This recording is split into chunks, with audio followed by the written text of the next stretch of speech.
Familia more gwenge ma Matilie kar chon bura ma Kimilili yuago ratiro bang' yudo nyathigi manola jumachiel mokadho ka ol ne kwiri kendo wito ngimane. Min nyathino Eunice Kisiangani oyuago wuode ma ne en sulwe ma familia margi kendo ne konye yor siro ngimagi. Dwaro mondo mi obilo tim nonro makare ma fwenyo jogo manego wuode e yo makoch kamano. Jodak makono bende dwaro mondo mi okaw ondamo mager ma chik ne ng'ata ng'ata biro yud kod ketho mar ne kawo ngima rawerano.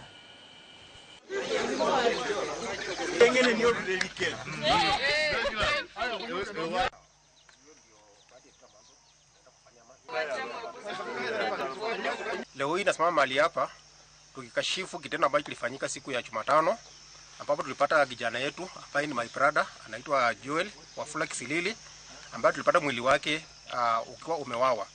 Na sisi tumechukua hatua tukaenda kufanya postmortem jana, na kutokana na ile ripoti ya madaktari inasemekana kwamba Joel aliweza kumwagiliwa acid, sulfuric acid katika mwili wake. Hiyo ndio iliua Joel.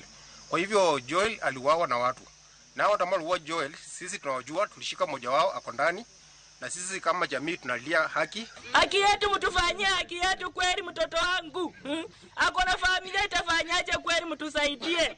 Ile kitendo ambayo walimfanyia, hii familia imehuzunika sana.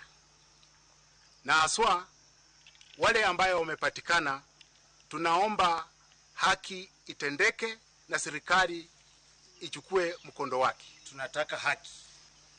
Huyu kijana alikuwa ni kijana wa tegemeo sana. Na sasa hiyo kifo ni kama wametunyang'anya. Ite migao mateko